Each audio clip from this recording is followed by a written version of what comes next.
BJP CPM സംയുക്ത സംരംഭമാണ്.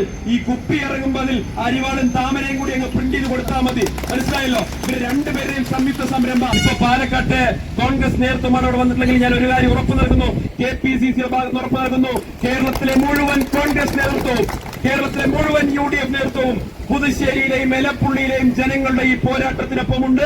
ഞാൻ നേരത്തെ പറഞ്ഞതുപോലെ മദ്യനിർമ്മാണ കമ്പനി ഇവിടെ തുടങ്ങിയില്ല.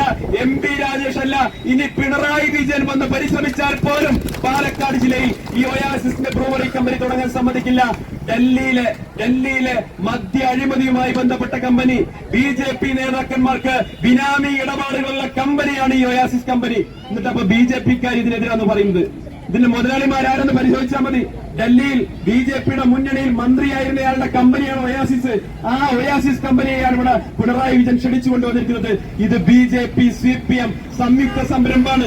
ഈ കുപ്പി ഇറങ്ങുമ്പോൾ അതിൽ അരിവാളും താമരയും കൂടി അങ്ങ് പ്രിന്റ് ചെയ്ത് കൊടുത്താൽ മതി. മനസ്സിലായല്ലോ? ഇവർ രണ്ടുപേരെയും സംയുക്ത സംരംഭം. അതുകൊണ്ട് ഒരു കാര്യം പറയാം, ജനങ്ങൾക്കൊപ്പം നിൽക്കാൻ, ജനങ്ങളുടെ ശബ്ദമായി മാറാൻ, ജനങ്ങൾക്ക് വേണ്ടി പോരാടാൻ, കുടിനീരിന് വേണ്ടി പോരാടാൻ, കുടിവെള്ളത്തിന് വേണ്ടി പോരാടാൻ ഇന്നീ മണ്ണിൽ ഒരു രാഷ്ട്രീയ പ്രസ്ഥാനമേ ഉള്ളൂ. അത് ഇന്ത്യൻ നാഷണൽ കോൺഗ്രസ് ആണ്. ആ കോൺഗ്രസിന്റെ പിന്തുണ ഇന്നിവിടെ സമരം ചെയ്യുന്ന എന്റെ എല്ലാ പ്രിയപ്പെട്ട അമ്മമാർക്കും നൽകിക്കൊണ്ട് എല്ലാ അഭിവാദ്യങ്ങളും നന്ദിയോടെ ഞാൻ അവസാനിപ്പിക്കുന്നു.